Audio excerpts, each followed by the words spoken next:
Hello friends, आप सबका स्वागत है मेरे यूट्यूब चैनल पढ़ो विद मी पर। और आज हम लोग पढ़ने वाले हैं क्रिया।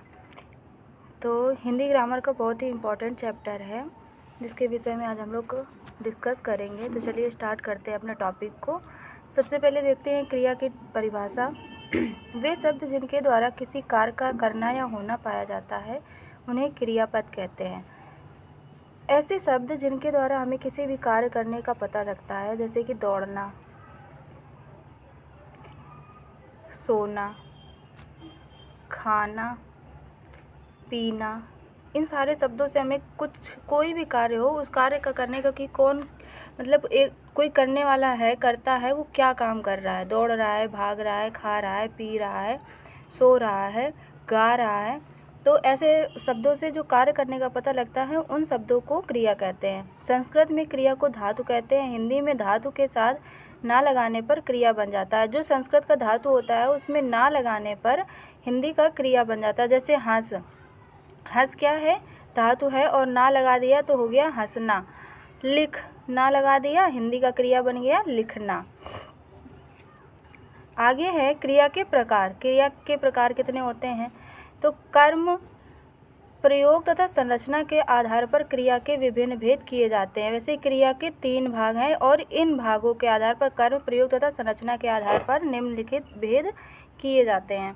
तो फर्स्ट है कर्म के आधार पर। कर्म के आधार पर क्रिया को 2 भागों में बांटा गया है, अकर्मक क्रिया और सकर्मक क्रिया।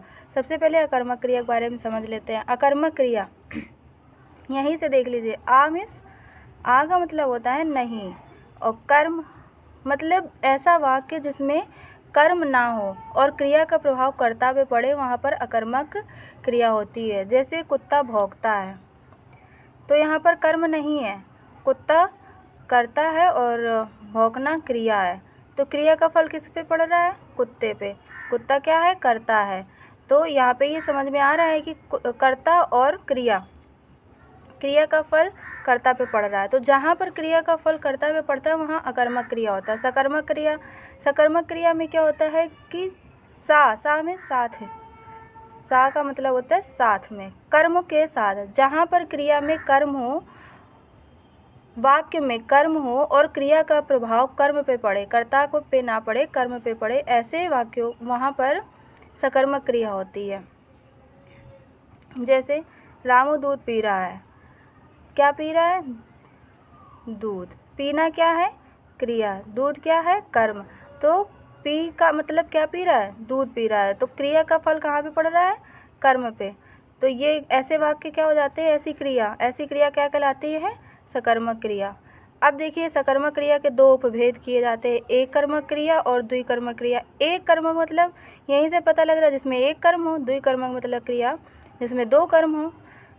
तो इसके एग्जाम्पल से समझ लेते हैं। वह दुष्यंत भोजन कर रहा है। दुष्यंत भोजन क्या कर रहा है? क्या कर रहा है? भोजन। ये कर्म है, इसमें एक ही कर्म है। राम किताब पढ़ रहा है, क्या पढ़ रहा है? किताब। वह गाना गा रहा है, क्या गा रहा है? गाना गा रहा है। तो गाना कर्म हो जाएगा, एक ही कर्म है, इसलिए यहाँ पर एक कर्मक क्रिया। अब द्विकर्मक क्रिया का उदाहरण देखिए। अध्यापक जी छात्रों को भूगोल पढ़ा रहे हैं। एक तो ये कर्म हो गया और एक ये कर्म हो गया, तो यहाँ पर 2 कर्म मिल रहे हैं, इसलिए ये द्विकर्मक क्रिया हो गया। आगे देखते हैं प्रयोग तथा संरचना के आधार पर। प्रयोग तथा संरचना के आधार पर कई सारे भेद हैं, कई सारे प्रकार हैं इसके, लेकिन यहाँ पर कुछ इम्पॉर्टेंट जो एग्ज़ाम में पूछे जाते हैं बस वही लिए हुए हैं, तो आप इन्हें अच्छे से समझ लीजिए। सबसे पहले है सामान्य क्रिया। जब किसी वाक्य में एक ही क्रिया का प्रयोग हुआ हो उसे सामान्य क्रिया कहते हैं। जहाँ पर वाक्य में एक क्रिया आई हो, जाता, आई, वह गई, तो उसने यहाँ पर एक ही क्रिया है। तो ऐसे जहाँ पर एक क्रिया हो वहाँ पर सामान्य क्रिया होती है। नेक्स्ट है संयुक्त क्रिया। जो क्रिया 2 या 2 से अधिक भिन्नार्थक क्रियाओं के मेल से बनती है उसे संयुक्त क्रिया कहते हैं। जहाँ पर 2 या 2 से अधिक भिन्न अर्थों वाली क्रियाएं हों वहाँ पर संयुक्त क्रिया होती है। जैसे जया ने खाना बना लिया, जया ने खाना बना लिया, बना और लिया दोनों के अर्थ अलग अलग हैं और लेकिन क्रियाएं कितनी हैं, 2 हैं, तो यहाँ पर संयुक्त क्रिया हो गई। ऐसे हेमराज ने खाना खा लिया, खाना खा लिया, खा अलग है और लिया अलग, तो यहाँ पर क्या हो गया,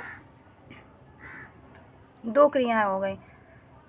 नेक्स्ट है प्रेरणार्थक क्रिया। वे क्रियाएं जिन्हें कर्ता स्वयं न करके दूसरों को क्रिया करने के लिए प्रेरित करता है। जहाँ पर कर्ता स्वयं काम नहीं करता है, वो दूसरों से करवाता है, वहाँ पर प्रेरणार्थक क्रिया होती है।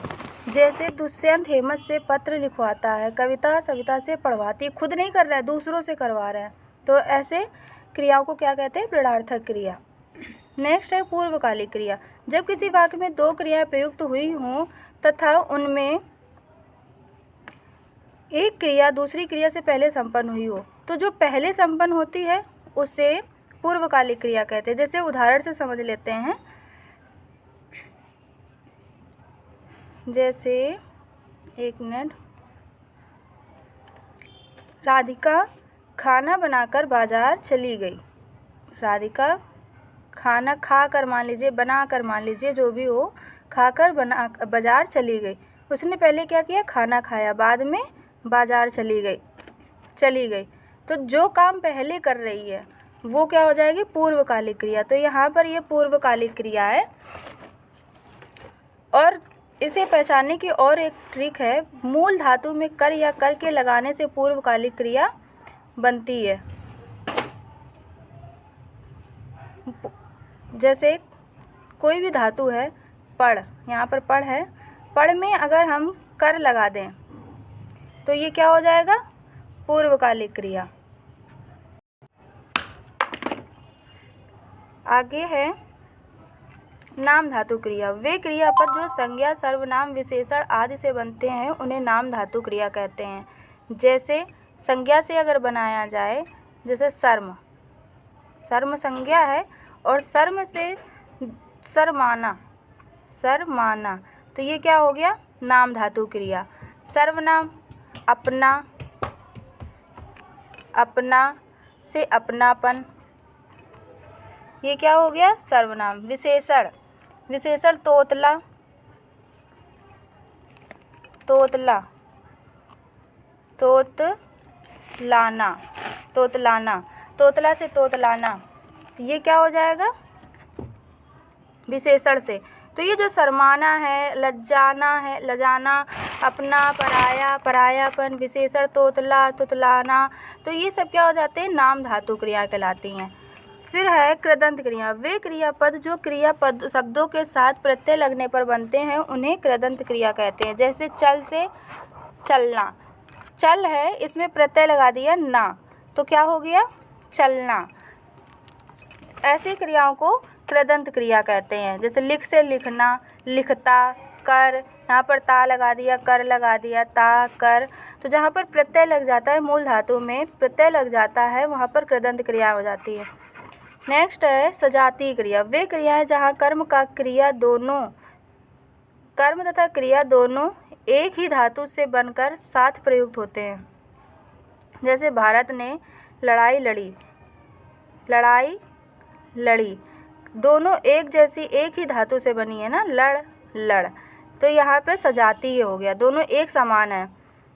कर्म और क्रिया दोनों जहाँ पे समान होती हैं वहाँ पे सजातीय क्रिया होता है, उसे सजातीय क्रिया बोला जाता है। सहायक क्रिया, किसी भी वाक्य में मूल क्रिया की सहायता करने वाले पद को सहायक क्रिया कहते हैं। जहाँ मूल क्रिया होती है और उसकी सहायता जो करता है, जो शब्द मूल क्रिया की सहायता करता है, उसे क्या कहते हैं, सहायक क्रिया कहते हैं। जैसे पढ़ता क्रिया है लेकिन इसके साथ है लगा दिया तो ये सहायक क्रिया हो गई।